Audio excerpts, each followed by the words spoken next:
السلام عليكم ورحمة الله وبركاته.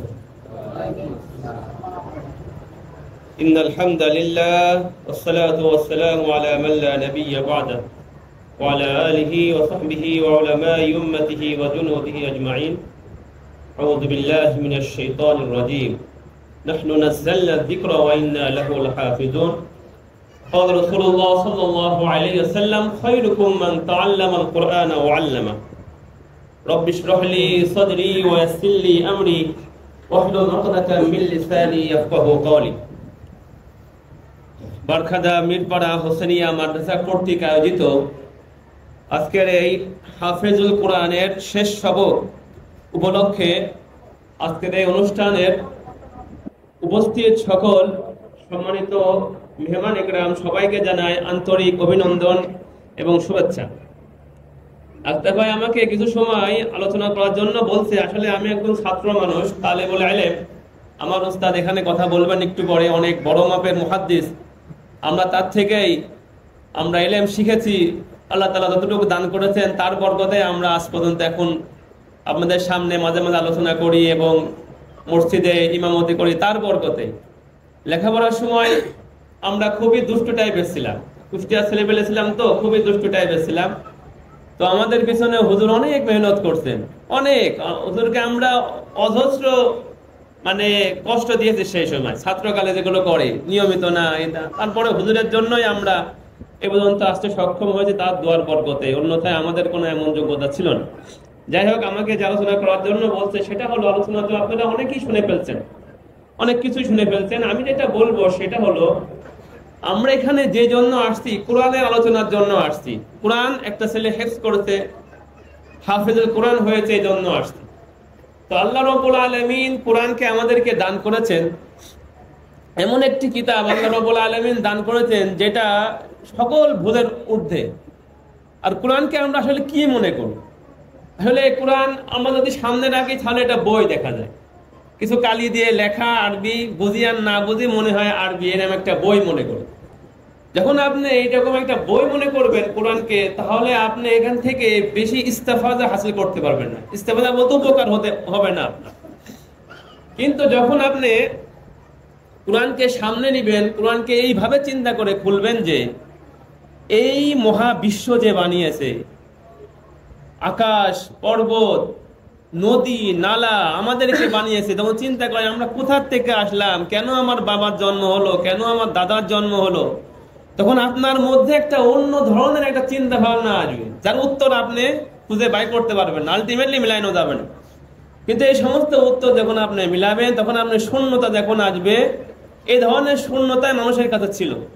তো আল্লাহ রাব্বুল আলামিন যে সৃষ্টি করেছেন, আল্লাহ রাব্বুল আলামিন যুগে যুগে বিভিন্ন ধরনের এই ধরনের কিতাব আল্লাহ রাব্বুল আলামিন দুনিয়াতে পাঠিয়েছেন, রাসূলের কাছে পাঠিয়েছেন, নবীদের কাছে পাঠিয়েছেন। 4খানা মূল কিতাব পাঠিয়েছেন এবং 100খানা সিফা পাঠিয়েছেন, আপনারা সবাই জানেন। কিন্তু কোরআনের যে বিষয়টা সেটা হলো, এটা হলো আল্লাহ রাব্বুল আলামিনের সিফাত। আল্লাহ রাব্বুল আলামিনের সিফাত মানে আল্লাহ রাব্বুল আলামিনের কালাম। যখন আপনি কোরআনকে এটা ভেবে পড়বেন যে মহান পৃথিবীর স্রষ্টা, যিনি এত বড় কায়নাত সৃষ্টি করেছেন, তিনি আমার সাথে স্পিচ করতেছেন, তিনি আমার সাথে কথা বলতেছেন, তার মুখের বাণী আমি পড়তেছি, তখন আপনি কোরআনকে অন্যভাবে চিন্তা করবেন। তখন আপনার কাছে আর কিতাব মনে হবে না সেটাকে। এটা হলো বিধাতার আল্লাহ রাব্বুল আলামিনের বাণী, যিনি তার বাণীর মাধ্যমে আপনার সাথে কন্ট্যাক্ট করতে চাচ্ছে। এর আগে আল্লাহ রাব্বুল আলামিন বিভিন্ন আসমানি কিতাব নাজিল করেছেন, কিন্তু মজার ব্যাপার হলো আল্লাহ রাব্বুল আলামিন কোন আসমানি কিতাবের সাথে এই সম্পৃক্ত করেন নাই যে আমি এই কিতাবকে একবারে হুবহু সংরক্ষণ করব, এরকম কোনো ওয়াদা অন্য কোনো কিতাবের সাথে নাই। তাওরাতে নাই, ইনজিলে নাই, জাবুর কোনো কিতাবের সাথে নাই।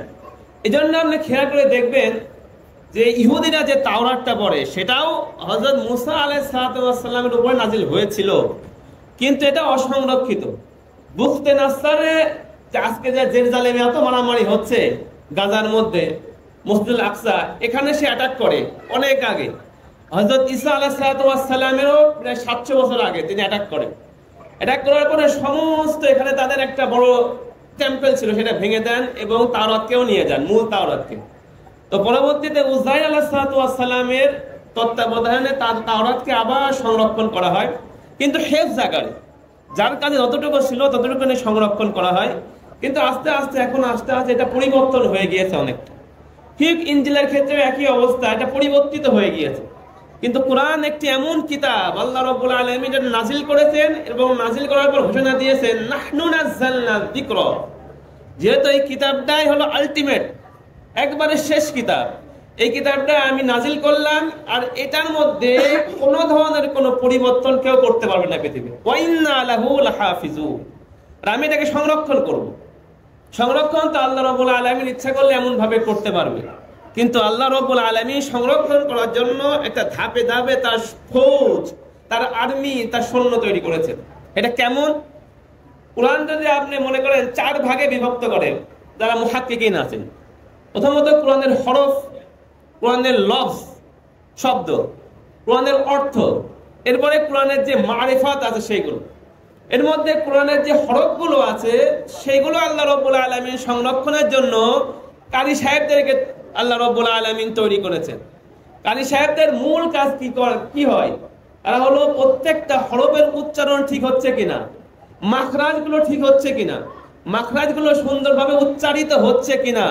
আপনি দলিন পড়তেছেন না দলিন না দলিন পড়তেছেন, হাকে হা বলছেন না হা বলছেন, সিনকে সা বলছেন না সিন বলছেন, এগুলো কারি সাহেবরা আপনাকে ধরে ফেলবে। যেটা এখানে মক্তবে ছেলেবেলে বলবে, হুজুর আপনি যে পড়লেন এটা তো সা হবে, আপনি সিন বললেন কেন? তো এইটাকে আল্লাহ রাব্বুল আলামিন হরফকে সংরক্ষণ করেছেন কারি সাহেবের দ্বারা। আবার লফজ, কোরআনের শব্দ, এইগুলোকে আল্লাহ রাব্বুল আলামিন সংরক্ষণ করেছেন এই যে মাসুম বাচ্চারা যারা হাফেজ হচ্ছেন তাদের দ্বারা। এই বর্তমানে সারা পৃথিবীর মধ্যে কোরআনই একটি কিতাব যার প্রায় কয়েক লক্ষ হাফেজ রয়েছে দুনিয়ার মধ্যে। অন্য পৃথিবীতে কোনো কিতাব নাই যার হাফেজ আল্লাহ রাব্বুল আলামিন দুনিয়াতে রেখেছেন।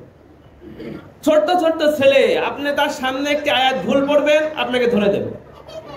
আপনি তারাবির নামাজ পড়াবেন, আমরা অনেক বিজ্ঞ, আমরা এখন অনেক আমরা অনেক আগে হাফেজ হয়েছি, 2000 সালের দিকে হাফেজ হয়েছি। এখন যদি আমরা নামাজ পড়াই তারাবি, আর পিছনে যখন এখন বর্তমানে হাফেজ হয়েছে এই বছর ফারেক হবে, সে কিন্তু আমাদের থেকে স্পিড বেশি থাকে তার, কারণ তার উপর সবকিছু টাটকা, একদম আয়নার মতো। কিন্তু আমাদের ভুল হওয়ার সম্ভাবনা থাকে অনেক সময়। আমরা যদি একটা লফজের ভুল করি না, পিছন থেকে ছোট্ট ছেলে বলবে হুজুর এটা ভুল বললেন আপনি। এই লফজগুলো যে আল্লাহ রাব্বুল আলামিন সংরক্ষণ করছেন, কাদের মাধ্যমে সংরক্ষণ করছেন? একবারে ছোট্ট ছোট্ট নাবালক ছেলেদের মাধ্যমে আল্লাহ রাব্বুল আলামিন কোরআন লফজকে সংরক্ষণ করছেন। হরফ সংরক্ষণ করেছেন কারি সাহেবদের মাধ্যমে, লফজ সংরক্ষণ করছেন হাফেজ সাহেবদের মাধ্যমে। এখন আসেন এর অর্থ, এর মানা, এর অর্থ সংরক্ষণ করছেন উলামাদের মাধ্যমে, উলামা হযরতদের মাধ্যমে। কোন লফজের কোন অর্থ হবে, এই অর্থ কি কি অর্থ দেয়, এই অর্থকে কোথায় মিলাইতে হবে, অন্য কোনো অর্থ কেন নেওয়া যাবে না, এগুলো ব্যাখ্যা দেবে কারা? উলামা হযরত। এরপরে আসেন কোরআনের মধ্যে যে মারিফাত রয়েছে, হিকমা রয়েছে, এগুলোকে আল্লাহ রাব্বুল আলামিন সংরক্ষণ করেছেন কাদের দ্বারা? বড় বড় শায়েখদের দ্বারা। আমাদের যারা মাথার তাজ, উস্তাদ, একটু পরে আপনাদের সামনে বলবেন, এনাদের দ্বারা। কোরআনের মারিফাত কি, কোরআনের যে আসল বিউটি ক্রিম, এটা কি হবে? এটা বড় বড় উলামা হযরতদের দিয়ে আল্লাহ রাব্বুল আলামিন সংরক্ষণ করে রেখেছে। তো আল্লাহ রাব্বুল আলামিন কোরআনকে সংরক্ষণ করার জন্য যুগে যুগে বিভিন্ন সিস্টেম নিয়ে আসছেন। যখন রাসূলুল্লাহ সাল্লাল্লাহু আলাইহি ওয়াসাল্লামের কোরআন নাযিল হতেন, রাসূলুল্লাহ সাল্লাল্লাহু আলাইহি ওয়াসাল্লাম লিখে রাখতেন, অনেক সাহাবা লিখে রাখতেন। 4 জন প্রসিদ্ধ হলো, প্রায় 17-18 জন সাহাবা লিখে রাখতেন। রাসূলুল্লাহ সাল্লাল্লাহু আলাইহি ওয়াসাল্লামের মৃত্যুর পরে হযরত আবু বকর রাদিয়াল্লাহু তাআলা আনহু, ওমর রাদিয়াল্লাহু তাআলা আনহুর পরামর্শে কোরআনকে সকল জায়গা থেকে একত্রিত করে একটা বই আকারে লিপিবদ্ধ করেন। এরপরে হযরত উসমান রাদিয়াল্লাহু তাআলা আনহুর সময়ে উসমান রাদিয়াল্লাহু তাআলা আনহু এই একটা বইকে আরো 60টা বইয়ে আলাদা আলাদা করে লেখেন। লেখার পরে যখন ইসলাম অনেক জায়গায় পৌঁছে যায়, তখন আস্তে আস্তে বিভিন্ন জায়গায় তিনি পাঠাইতে লাগলেন। মনে করেন যে এখন আমাদের আমেরিকা একটা লাগবে, সেখানে একটা কোরআনের নুসখা পাঠাইলেন। তো এখন যদি আপনি মিউজিয়াম খোঁজেন, তাহলে এখনো তুরস্কের মিউজিয়ামে সেই আসল কোরআন লেখা উসমান রাদিয়াল্লাহু তাআলা আনহুর যুগে সেটা আপনারা পাবেন, এবং তাশকান্দে সেই আসল কোরআনটা এখনো পাওয়া যায়। এইভাবে সংরক্ষণ করা হয়েছে, এবং যুগে যুগে আল্লাহ রাব্বুল আলামিন কোরআনকে অনেকভাবে সংরক্ষণ করেছেন, সময় বেশি নাই। তারপরে বিভিন্ন কাতেবরা প্রাইভেটলি কোরআন লিখে লিখে লিখে লিখে তারা মানুষদেরকে দিত। অনেক ধনী মানুষ যে বলতো আমার একটা কোরআন লাগবে, সে কোরআন লিখে লিখে দিত। কাতিবের মধ্যে এমনও কাতিব আসতেন পৃথিবীতে যারা একটি চাউলের দানার উপরে সূরা ইখলাস লিখে দিতে পারতেন। এত বারিকি, এত সুন্দর, এত চিকন করে লিখতে পারতেন, যেটা চাউলের দানার উপরে সূরা ইখলাস কুল হুয়াল্লাহু আহাদ এই সূরা লিখে দিতে পারতেন। কিন্তু তাই নয়, আল্লাহ রাব্বুল আলামিন যুগে যুগে অনেক ভাবে সংরক্ষণ করেছেন।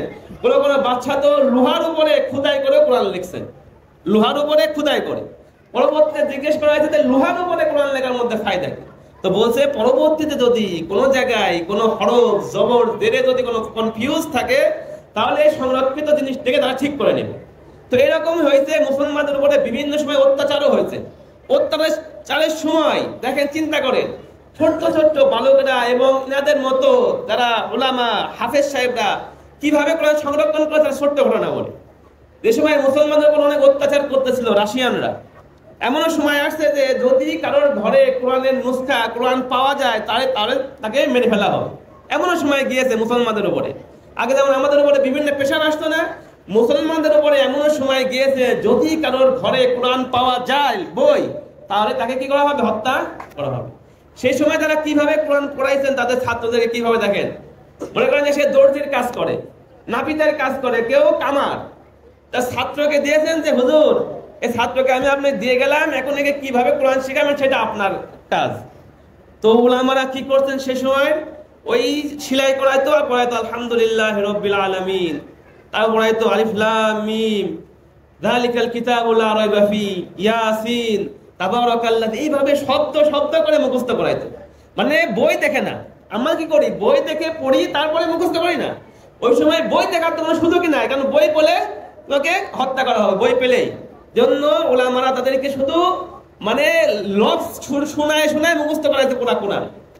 তো মুখস্থ করার পরে ওই সময় কিছু ছেলে হাফেজও হয়ে গিয়েছে, শুধু শুনে শুনে হাফেজ হয়েছে। হাফেজ হওয়ার পরে ইন্টারেস্টিং ব্যাপার হলো, যখন আবার মুসলমানদের ভালো সময় এসেছে, অত্যাচারিত শাসন যখন চলে গিয়েছে, যখন আবার কোরআনের নুসখা তাদের কাছে এসেছে, এখন সেই ছেলেকে যদি বলা হয় তুমি সূরা ইয়াসিন পড়ো তো, ইয়াসিন আল কুরআনুল হাকীম ইন্নাকা লামিনাল মুরসালিন পড়ে যাচ্ছে। কিন্তু যখন বলা হয় যে তুমি এটাকে বানান করে পড়ো তো, তখন আর পারে না ছেলে। কথা কি বুঝছেন আমার? কারণ কি, ওই ছেলেগুলো কোরআন হেফজ করেছিল শুনে শুনে, পড়ে কখনো কি করে নাই, হেফজ করে নাই। কারণ সরকার থেকে পড়া কি ছিল? নিষেধ ছিল। কিন্তু উস্তাদরা তাদেরকে শুনিয়ে শুনিয়ে মুখস্থ করাইছিল।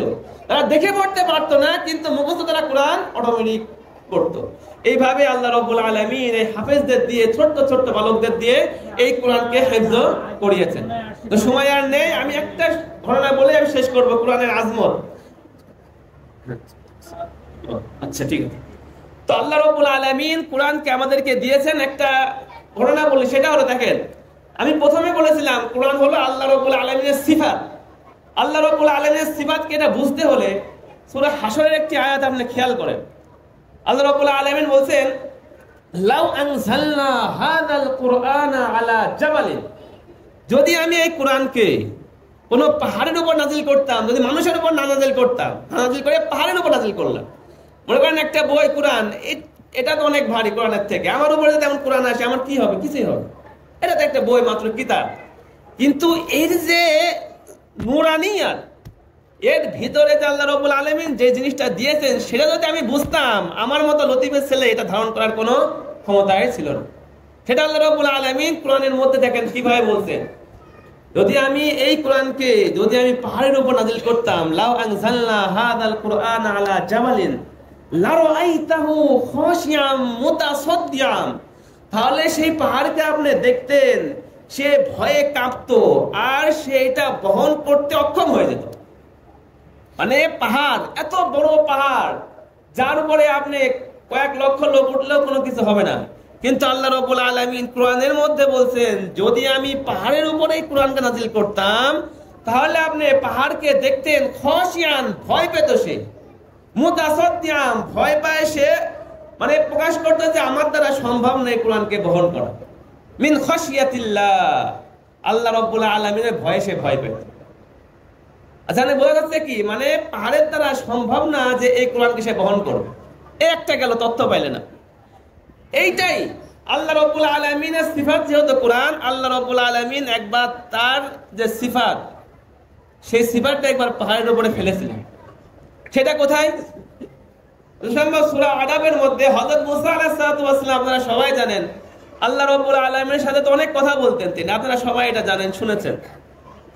অনেকটা কথা বললেন। কথা বলার পরে হযরত মুসা আলাইহিস সালাম বললেন যে কথা আর কত বলবো, মানে এখন আল্লাহর সাথে তো অনেকবার কথা হয়েছে তা, এখন সে বলে রব্বি আরিনি, আল্লাহ আপনি আমাকে দেখা দেন, আনজুর ইলাইক, আমি আপনাকে দেখতে চাই। কথা তো অনেক হলো পর্দার পিছন থেকে, এখন আর কথা বলতে, শুধু কথা বলতে ভালো লাগে না, মানে সবসময় অডিও শুনি, চারিদিক থেকে আওয়াজ আসে আমার কাছে, একই ভাবে একই ভয়েসের আওয়াজ চারিদিক থেকে আসে, কিন্তু আমি তো দেখি না আমার সাথে কে কথা বলতেছে। এজন্য হযরত মুসা আলাইহিস সালাম দরখাস্ত করে বললেন যে হে আল্লাহ, আপনি আমাকে আপনার নিজেকে আমার সামনে এনে দেখান, আনজুর ইলাইক, আমি আপনাকে দেখতে চাই। তো আল্লাহ বললেন লান তারানি, মুসা তুমি আমাকে দেখতে পারবে না, সম্ভব না এটা। ওয়ালাকিন ইনজুর, তারপরে মুসা আলাইহিস সালাম অনেক বলার পরে আল্লাহ বললেন ঠিক আছে তুমি আমাকে দেখতে চাও, ওয়ালাকিন ইনজুর ইলাল জাবাল। আমি প্রথমে বলছিলাম যে পাহাড়ের উপরে যদি কোরআন নাজিল করা হয়, পাহাড় ভীত সন্ত্রস্ত হবে এবং পাহাড় সেটাকে বহন করতে অক্ষমতা প্রকাশ করতেছে। এখন আল্লাহ রাব্বুল আলামিন বলতেছে যে তুমি পাহাড়ের দিকে লক্ষ্য করো, ওয়ালাকিন ইনজুর ইলাল জাবালি ফাইনিস তাকাররা মাকানাহু ফাসাউফা তারানি। যদি আমার তাজাল্লি, এটাও সিফাত আল্লাহ রাব্বুল আলামিন, আমার নূর এটাও সিফাত, কোরআনও সিফাত, যদি আমার এই তাজাল্লি আমি পাহাড়ের উপরে দেব, দেওয়ার পরে যদি পাহাড় সেখানে টিকে থাকে, ফাইনিস তাকাররা মাকানাহু, পাহাড় যদি সেই জায়গায় টিকে থাকে, তাহলে তুমি আমাকে ফাসাউফা তারানি, তাহলে তুমি আমাকে দেখতে পারবে। ফালাম্মা তাজাল্লা রাব্বুহু, যখন আল্লাহ রাব্বুল আলামিন পাহাড়ের উপরে তার যে সিফাত নূর দিলেন, তার যে জালালা তাজাল্লি দিলেন, জালাহু দাক্কা, পাহাড়গুলো একদম চূর্ণ বিচূর্ণ হয়ে গেল, মানে একেবারে বালিকণা হয়ে গেল পাহাড়। আল্লাহ রাব্বুল আলামিন সিফাত ওখানে লেগেছে বলে পাহাড় কি হলো? চূর্ণ বিচূর্ণ। যেটা আল্লাহ রাব্বুল আলামিন হাসরে বলেছিল, যদি কোরআনকে, এই আল্লাহ রাব্বুল আলামিনের সিফাত যদি পাহাড়ের উপর নাজিল হতো, পাহাড় সেটাকে কোনোভাবেই বহন করতে পারতো না। এখানে আল্লাহ রাব্বুল আলামিন কোরআন দিলে তার সিফাত যদি পাহাড়ের উপরে পড়ে, জালাহু দাক্কা, রেজা রেজা হয়ে যায়। মুসা সাল্লাল্লাহু আলাইহি ওয়াসাল্লাম দেখি হলো খররা মুসা সাইকা, মুসা সাল্লাম বেহুশ হয়ে গেল। এটা দেখে মুসা সাল্লাম কি হলেন? বেহুশ হয়ে গেলেন। কিছুক্ষণ পর খররা মু ফালাম্মা আফাকা, কিছুক্ষণ পর আবার আস্তে আস্তে হুঁশ ফিরলো। এখন আল্লাহ রাব্বুল আলামিন তুবতুলান, আমার এটা ভুল হয়েছে, আমি এখন তওবা করতেছি, ওয়া আনা আউয়ালুল মুমিনিন, আর আমি হলো সর্বপ্রথম বিশ্বাসকারী। এটা হলো কোরআনের শক্তি। যদি আল্লাহ রাব্বুল আলামিনের তাজাল্লি পাহাড়ের উপর পড়ে, পাহাড় কিন্তু রেজা রেজা হয়ে যায়। সেই কোরআন যদি আল্লাহ রাব্বুল আলামিন এই ছোট্ট সোনামণিদের হৃদয়ের মধ্যে সংরক্ষণ আল্লাহ রাব্বুল আলামিন করেন, কোরআনকে তো আল্লাহ রাব্বুল আলামিন সংরক্ষণ করবেনই, কিন্তু আল্লাহ রাব্বুল আলামিন সংরক্ষণ করার জন্য তার লজিক্যাল ফর্ম নিয়ে আসছেন। সেটা হলো এই ছোট্ট ছোট্ট বাচ্চাদের বুকের মধ্যে আল্লাহ রাব্বুল আলামিন এই কোরআনকে সংরক্ষণ করে দিচ্ছেন। আর কোরআন একটি এমন কিতাব, ইন্না হাদাল কোরআন ইয়াহদি লিল্লাতি হিয়া আকওয়াম, এই কোরআন একটি এমন কিতাব যেটা এমন দিকে দিশা দেয় যেটা হলো অনেক মজবুত পথ। বর্তমানে আপনারা খেয়াল করলে বলতে পারেন যে এখন যদি আমি সাওয়ালকে হাফেজ বানাই, মৌলানা বানাই, মুফতি বানাই, সাওয়াল কয় টাকা ইনকাম করবে? 12,000, 15,000, ম্যাক্সিমাম 20,000, 25,000। আর এর পরিপ্রেক্ষিতে যদি আমি ছেলেকে ডাক্তার বানাই, ইঞ্জিনিয়ার বানাই, ব্যারিস্টার বানাই, লক্ষ লক্ষ টাকা ইনকাম করবে। তো ঠিক আছে, আপনাদের হিসাব তো ঠিক আছে, কিন্তু বর্তমান পৃথিবী চলতেছে কিসের উপর, এটাকে বুঝতে হবে। যদি আপনি বর্তমান পৃথিবী যদি আপনি চিন্তা করেন, আমেরিকান শক্তি, চায়না শক্তি, এরাকে পৃথিবীকে তারা কি ভালোভাবে চালাচ্ছে নাকি অন্যায়ভাবে চালাচ্ছে, এটাকে বুঝতে হবে। আপনার কাছে কি মনে হয়, তারা কি সঠিকভাবে চালাচ্ছে পৃথিবীকে নাকি অন্যায়ভাবে চালাচ্ছে? অন্যায়ভাবে। তাদের চালানোর মূল কি? সুদের লোন দিতে হবে, বিভিন্ন ব্যাংক তৈরি করতে হবে, মানুষকে সুদের ফাঁদে ফেলতে হবে এবং মানুষের সকল সম্পত্তি হরণ করতে হবে, এই চিন্তা। তাদের মূল চিন্তা কি? মিডিয়ার মাধ্যমে ফাহাসিয়াত আম করো, মানে উলঙ্গপনা, মানুষকে এমন দেখাও তাতে করে উলঙ্গপনা মনেই না হয়। তাহলে চিন্তা করবেন, এক সময় ছিল মানুষ ছবি দেখতে হইলে কত পলায় দেখতো, এখন কি সেই যুগ আছে? মানে দেখতে দেখতে আমাদের কাছে এমন অভ্যস্ত হয়ে গিয়েছি, এখন আর কিছুই মনে হয় না। এখন বাপ বেটা ছেলে মা মেয়ে সবাই দেখে ওই দেখতেছে, উলঙ্গপনা দেখতেছে, কিন্তু মনে হচ্ছে না। তারা বারবার বারবার আমাদের কাছে দিচ্ছে। আমার যেটা বলা, আল্লাহ রাব্বুল আলামিন এই যে তারা কোরআনকে সংরক্ষণ করছে, কোরআনের লফজকে সংরক্ষণ করছে, হরফকে সংরক্ষণ করছে, কোরআনের মানাকে সংরক্ষণ করতেছে এবং কোরআনের মারিফাতকে সংরক্ষণ করতেছে। আল্লাহ বলছেন যে তোদের এই দুনিয়ার সাথে আমি এদেরকে রাখবো না, আমি এদেরকে আলাদা সাফ জিন্দেগি দেব, হালাল জিন্দেগি দেব। এরা হয়তো বা দুনিয়াতে কিছুই পাবে না, কিন্তু কাল কিয়ামতের ময়দানে আমি দেখাই দেব যে এদের মর্যাদা কত দূর আল্লাহ রাব্বুল আলামিন দিয়েছেন। কাল কিয়ামতের ময়দান হবে, আল্লাহ হাফেজদেরকে বলবে যে অতিল ওয়ারতাফা, তুমি তেলাওয়াত করতে থাকো আর বিল্ডিং এ চড়তে থাকো। তখন পর্যন্ত হাফেজ সাহেব একটা আয়াত পড়তে থাকবে, একটা করে বিল্ডিং হতে থাকবে, আবার দ্বিতীয় আয়াত পড়বে, দ্বিতীয় বিল্ডিং হতে থাকবে। এইভাবে আস্তে আস্তে সে উঠতে থাকবে, যেখানে তার তেলাওয়াত শেষ হবে তার বিল্ডিং তত সেখানেই হবে। শুধু তাই নয়, হাদিসের মধ্যে তো আরো আসছে যে আল্লাহ রাব্বুল আলামিন হাফেজদের মা বাবার, আল্লাহ রাব্বুল আলামিন তাদের মাথায় নূরের মুকুট আল্লাহ রাব্বুল আলামিন দান করবেন, যে ব্যক্তি তার সন্তানকে কি করবে, হাফেজ বানাবে। শুধু তাই নয়, আরো আসছে যে একজন হাফেজ 10 জন ব্যক্তি যার উপরে জাহান্নাম কি হয়েছে, অবধারিত হয়ে গিয়েছে। এরকম 10 জন ব্যক্তিকে একজন হাফেজ সুপারিশ করে জান্নাতে নিতে পারবে। এগুলো আপনার সকল কিছু শুনে থাকবেন। এইগুলো আল্লাহ রাব্বুল আলামিনের ছোট্ট ছোট্ট বাচ্চাদের দিয়ে খেদমত দিচ্ছে। আর আমাদের কি হবে উচিত, যে এদের কি দরকার, এদের যে প্রয়োজন আছে সেগুলো আমাদের মিটাইতে হবে। আপনার কাছে হালাল রুজি আছে, টাকা আছে, যদি আপনি এইসব জায়গায় দান করেন না, আপনি এই টাকাটা সারা জীবন কাজে দিতে থাকবে, মাল্টিপ্লাই হয়ে আপনি পাইতে থাকবেন কবরের জিন্দেগিতে। অন্য অন্য জায়গায় দান করবেন, টাকা দিবেন, ঠিক আছে, কিন্তু এইখানে দিলে যে সবটা আপনি পাইতে থাকবেন, আপনার বাবার জন্য মায়ের জন্য দিবেন, সেটা কিন্তু আপনি অন্য কোথাও পাবেন না। আমাদের এখনো রেওয়াজ আছে, হিন্দু কালচার আছে, যখন দুইটা কালচার একটার সাথে একটা থাকে না, তখন খেয়াল করে দেখবেন যে দুইটা কালচারের মধ্যে মিক্স হয়ে যায়। কিছু হিন্দুদের কালচার চলে আসে মুসলমানদের মধ্যে, কিছু মুসলমানদের কালচার চলে যায় হিন্দুদের মধ্যে। যেমন হিন্দুদের বিয়ের সাথে কিন্তু কোনো দেলমোহর টেলমোহর যায় না, কিন্তু বর্তমানে হিন্দুদের মেয়েরাও চিন্তা করছে আমরা বিয়ের সময় দেলমোহর নেব, ভালো জিনিস পাচ্ছে, কিছু টাকাও পাওয়া যায়। আবার মুসলমানরা কি করছে, বিভিন্ন যেমন ওই যে মানুষ মারা গেলে খানা করে খাওয়াইতে হয়, এটা মুসলমানদের এমন রেওয়াজ না, এটা হিন্দুদের রেওয়াজ। আর তারা সেটা মুসলমানদের মধ্যে নিয়ে আসছে, নিয়ে সেটা চলাচ্ছে। কিন্তু রাসূল পাক সাল্লাল্লাহু আলাইহি ওয়াসাল্লাম কি বলছেন, ইযা মাতা ইবনু আদম ইনকাতা আনহু আমালুহু ইল্লা মিন সালাস, যখন কোনো ব্যক্তি মারা যায় তার সকল নেক আমল কিন্তু বন্ধ হয়ে যায়। বলেন আমি আজকে মারা গেলাম, ঈশান নামাজ কি পড়তে পারবো এখন যদি মারা যায়? ফজর সামনে রোজা রাখতে পারবো না, কুরবানি করতে পারবো না, হজ করতে পারবো না। কিন্তু 3টা কাজ এমন আছে, যদি সে করে যায় অথবা তার আপনজন করে, সে কবরের মধ্যে বসেও সওয়াব পাবে। প্রথম কাজ কি হবে, সদকায়ে জারিয়া। যদি মাল থাকে কি করতে হবে, সদকায়ে জারিয়া করতে হবে। মানে এমন সদকায়ে জারিয়াটা কি? সদকায়ে জারিয়া হলো আপনি এমন কাজ করলেন যেটার বেনিফিটটা লোক প্রতিদিন পাচ্ছে। যেহেতু বেনিফিটটা প্রতিদিন পাচ্ছে, আপনি সওয়াবটাও প্রতিদিন পাবেন। উদাহরণ কি, মনে করেন আপনি একটা গ্রামে গেলেন, গ্রামে যাওয়ার পর দেখছেন এখানে মানুষের টিউবওয়েল নেই, খাবার পানির খুবই কষ্ট, ওযু করতে পারে না মানুষ, গোসল করতে পারে না। আপনি এক কাজ করলেন, আপনার বাবা মরে গেছে, আপনি খানা না করে আপনি একটা মানে পিওর পানির, সাফ পানির টিউবওয়েল করে দিলেন। তাহলে এই টিউবওয়েল থেকে সবাই পানি পান করবে, ওযু করবে, নামাজি লোক, পাখি এসেও পানি খাবে। তো এই যে সওয়াবটা, যতদিন ধরে টিউবওয়েল থেকে পানি খাবে, ওযু করবে, এই সওয়াবের একটা অংশ কোথায় যাবে, আপনার বাবার কবরে চলে যাবে।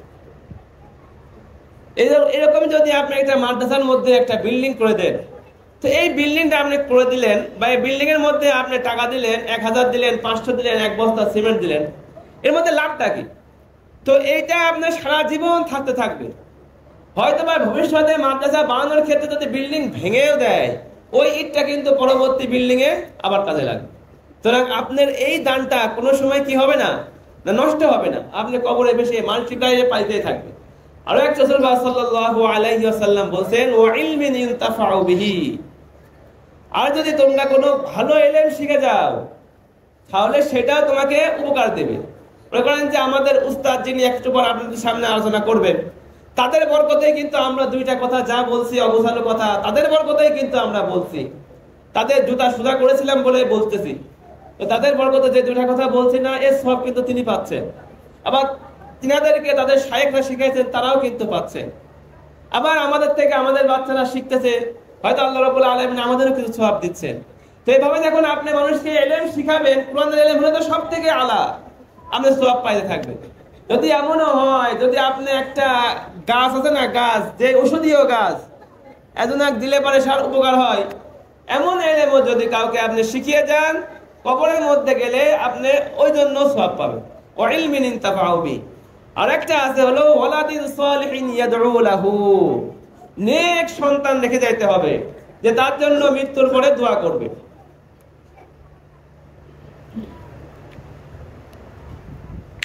সাধারণত আমাদের কালচার কি, আমাদের গ্রামের বাবা মা মরে গেলে হুজুরে খুঁজতে হয়, হুজুর না হইলে দাফনও হয় না, হুজুর না হইলে কাফনও হয় না, জানাজাও হয় না।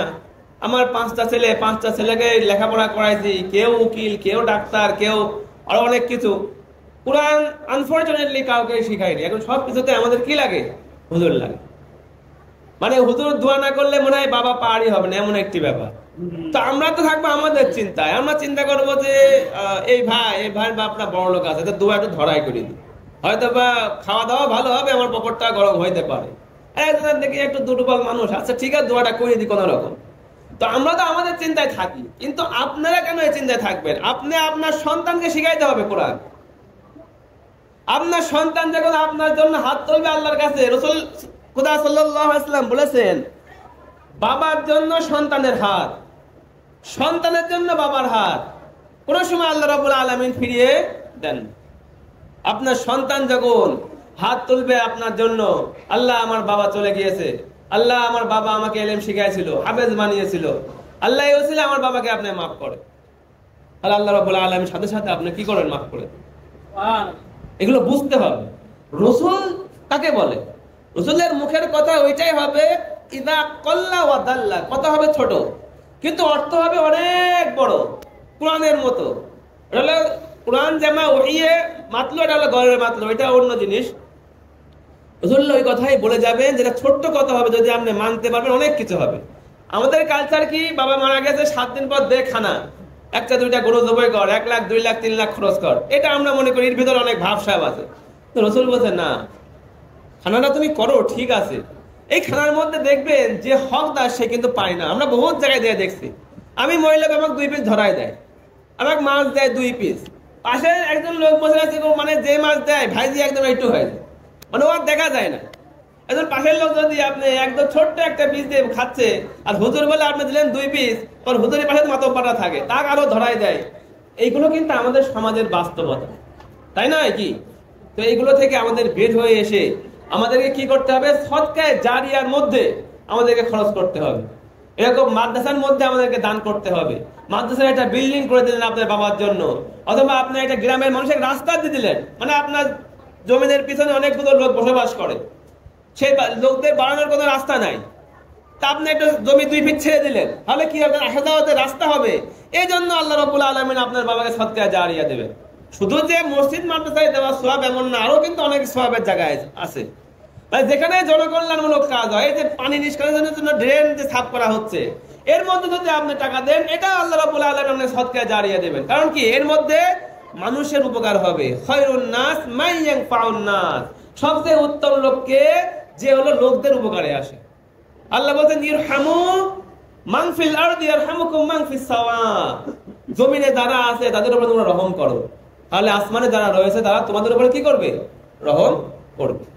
এই হলো কোরআনের আমাদের ব্যক্তিগত গেল, এবং মাদ্রাসার পারপাসে আমরা বুঝলাম। এখন আমরা একটু বুঝি, আমরা পলিটিক্যাল কিছু পারপাসে বুঝি। এখানে ছাত্র বেশি, যার কারণে আমার আলোচনাটা ছাত্র কেন্দ্রিক ছিল। দু একটা কথা সেটা আমরা বুঝি, সেটা হলো কোরআন হুজুর যেটা বলছেন, কোরআন এখন আমাদের কি কি কাজে লাগে? মাদ্রাসা চলে, বাবা মারা গেছে, ঠিক আছে, 3 ছেলে পেলে আছে বা কিছু ছেলে হাফেজ হচ্ছে, একটা খাওয়া দাও ভালো করে, একটু কিছু দাও, 10,000 টাকা দাও, বাবার জন্য দোয়া করাই দাও। অথবা ছেলের জ্বর আসছে, হুজুর একটু ফু দিয়ে দেন। মানে এইগুলো তাবিজ কবজ, এইগুলোর জন্যই কিন্তু আমরা কোরআনকে ব্যবহার করি। আল্লাহ রাব্বুল আলামিন কোরআনের মধ্যে বলছেন ইহুদি এবং নাসারাদেরকে লক্ষ্য করো, ওয়ালাউ আন্নাহুম আকামুত তাওরাত ওয়াল ইনজিল, যদি ইহুদি এবং নাসারা তাওরাত এবং ইনজিলের মধ্যে আল্লাহ রাব্বুল আলামিন যে বিধানগুলো দিয়েছেন সেগুলো যদি সমাজের মধ্যে প্রতিষ্ঠিত করত, লাকালু মিন ফাওকিহিম ওয়া মিন তাহতি আরজুলিহিম, তাহলে আল্লাহ রাব্বুল আলামিন তাদের উপর থেকে, আসমান থেকে এবং তাদের জমিন থেকে তাদেরকে খাওয়াইত। যদি তারা শুধুমাত্র কি করত, তাওরাত এবং ইনজিলের আইনটা প্রতিষ্ঠা করত। এবং আল্লাহ রাব্বুল আলামিন এটার দিকে আমাদেরকেও বোঝাতে যাচ্ছেন, যদি মুসলমান তোমরা যদি কোরআনকে বাস্তবায়ন করো, ন্যায় ইনসাফের সমাজ যদি তোমরা তৈরি করতে পারো, কোরআনের আইন যদি তোমাদের মধ্যে আসে, তোমাদের জমিনও বরকত দেবে, আসমানও বরকত দেবে। আসমান থেকে বরকতের বৃষ্টি হবে, আর জমিন তার খাজানাকে আস্তে আস্তে বের করতে থাকবে।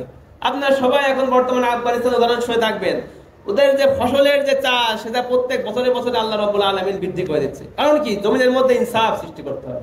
প্রত্যেকটা জিনিসের মধ্যে আপনি ইনসাফ করবেন। আপনারা দোকান দিয়েছেন, মনে করেন দোকানের মধ্যে কাজ কি? আপনার সুন্দর করে দেখাশোনা করা, দোকানটা পরিষ্কার করা, কাস্টমারদের সাথে ভালো ব্যবহার করা, মানে ওজনের মধ্যে ভেজাল না করা, এই তো দোকানের রিকোয়ারমেন্ট যেগুলো আছে। তাহলে ওই দোকানের মধ্যে বরকত হবে না? হবে। আর যদি ওই দোকানের মধ্যে আপনি ওজনে কম দেন, কাস্টমারদের খারাপ ব্যবহার করেন, তাহলে কি ওই দোকানের মধ্যে বরকত হইতে পারে? ওই দোকান কি টিকবে? যেন আপনার কড়াই পাথর একরকম, আমার বিক্রয় পাথর একরকম। অনেক জায়গার বাস্তবতা কিন্তু এরকম। এখন কেনে কোনো কিছু, পাথরগুলো এত বড় বড়, আবার যখন ওই মালটা বেচতে যায় তখন পাথরগুলো ছোট ছোট। এই যে তারতম্যগুলো আমরা করি, তাহলে কিন্তু দোকানের মধ্যে বরকত হয় না। ঠিক একই রকম এই জমিনের উপরে যখন আপনি ইনসাফ প্রতিষ্ঠা হবে, এই জমিনের মধ্যে ন্যায় প্রতিষ্ঠা হবে, এই জমিনের উপর যখন আল্লাহ রাব্বুল আলামিন যে বিধান দিয়েছেন কোরআন, সেটা যখন প্রতিষ্ঠা হবে, তখন আল্লাহ রাব্বুল আলামিন এই জমিনের থেকে খাজানা বের করে আমাদেরকে দিবেন। বর্তমান পৃথিবীতে যে ইকোনমি চলতেছে ভাই, তেল দিয়ে চলতেছে আরব কান্ট্রি, তাই তো? বিভিন্ন কয়লা দিয়ে, বিভিন্ন স্বর্ণ দিয়ে, বিভিন্ন জায়গায়, মানে মাটির নিচের যে খনিজ, এইটাই তো পৃথিবীর মূল শক্তি। যার কাছে এটা বেশি আছে তার কাছে টাকার অভাব নাই। আরব কান্ট্রিতে যান, মানে খালি তেল আর তেল বেচতেছে আর আইয়াসি করতেছে। ওখানে শুধুমাত্র শরীয়তটা নিচের ধাপে আছে, হুকুমতের ধাপে নাই, উপর ধাপে নাই, কিন্তু কোর্ট কাছারি শরীয়ত অনুযায়ী চলে। এজন্য আল্লাহ রাব্বুল আলামিন এত বরকত সেখানে দান করেছেন। আফগানিস্তানের মডেল আল্লাহ রাব্বুল আলামিন সেখানে বরকত দান করছেন। আর আমরা যদি আমাদের যে জমিনটা আমরা আল্লাহ থেকে নিয়েছিলাম, আল্লাহ মানে যখন আমাদের ব্রিটিশরা চলে যাচ্ছিল, আল্লাহকে বলছিলাম, আল্লাহ আমাদেরকে একটা এমন জমিন দান করেন যে জমিনের উপরে আমরা কালিমা প্রতিষ্ঠা করব, মানুষের কাছে আমরা ইনসাফ প্রতিষ্ঠা করব, আমরা এখানে ন্যায় প্রতিষ্ঠা করব। এই জমিন আল্লাহ রাব্বুল আলামিন কিন্তু আমাদেরকে দিয়েছেন, কিন্তু আমরা কিন্তু ন্যায় প্রতিষ্ঠা করতে পারি নাই। কে কোনটা খাবো আর কে কি নেব, কোনটা দখল করব, এই চিন্তা আমরা তখনও ছিলাম, আবার এখনো এসে আমরা সেই চিন্তায় করতেছি। মুখে আমরা অনেক ভালো কথা বলতেছি, মুখে আমরা ইসলামের কথা বলতেছি, কিন্তু গোপনে গোপনে আমরাই আবার সুদের সাথে জড়িত, গোপনে করে আমরাই আবার সুদ খাচ্ছি। তাহলে আমাদের কি আউটপুটটা হইতে পারে? জন্য কোরআনকে প্রথমে, কোরআনের রিকোয়ারমেন্ট কি? নিজের মধ্যে এই যে আমার মতো, আমি তো ছোট মানুষ, 5 ফুট 4 ইঞ্চি, এবং যারা লম্বা লম্বা মানুষ আছেন, যার যে শরীরের ব্যাসার্ধ 5 ফিট 6 ফিট, এই শরীরের মধ্যে আগে কোরআনকে ফিট করতে হবে।